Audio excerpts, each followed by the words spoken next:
Welcome to my tabletop review of what I think is an exceptionally good backpacking air mattress.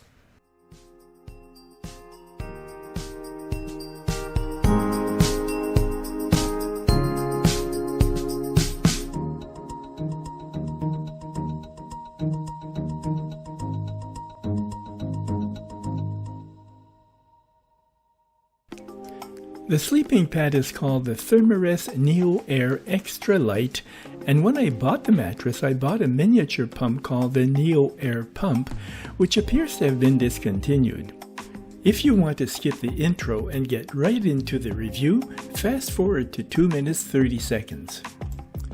In 2005, I was offered the chance to join a group of friends on an adventure that until then I could only dream about. One of the group had a friend who was working on a 2-year contract with the government in Iqaluit, Baffin Island, and had direct access to the national park people. She was proposing a 10-day hike along the Escargot Pass in the Ayuituk National Park. It was a 130-kilometer north-to-south hike along one of the most majestic valleys in the world. It was going to be a grueling experience since it required trudging through marshland, fording numerous rivers of glacial water, climbing moraines, and coping with the danger of polar bears.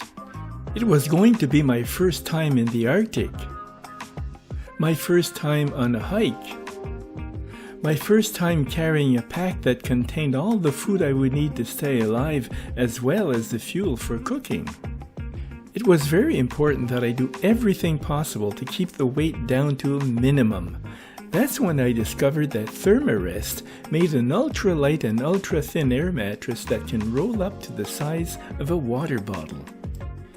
You might have seen it in action back in 2018 when I made my first video about the smallest camper in the world. Let's unroll it and see how it inflates. It can easily be inflated by mouth, but when I purchased the mattress, I bought the miniature pump that goes with it.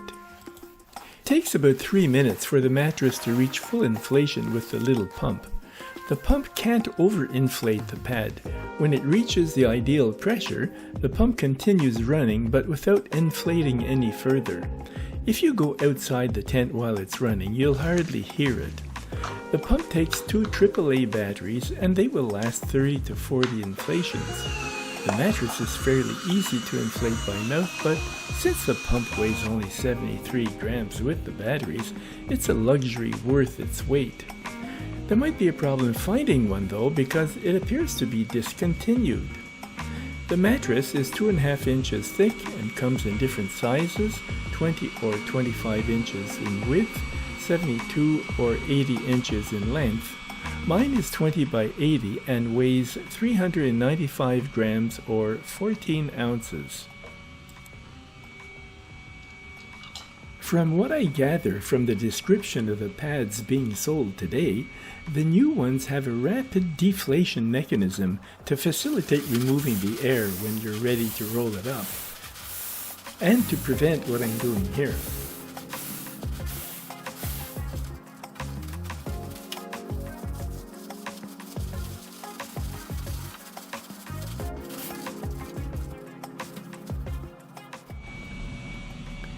At $300 Canadian, the cost would be prohibitive for a lot of people, but for backpacking I found it to be worth its price in gold. Since I bought it in 2005, I slept on it 114 nights, 55 nights in the tent, where the mattress risks being punctured by stones, roots, and sticks, and 59 nights in my camper, which has a smooth plywood floor.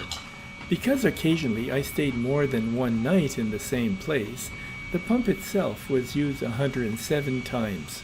I never had a puncture and the mattress still stays inflated all night.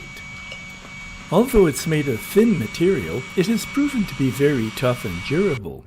If you have any questions, don't hesitate to put them in the comments.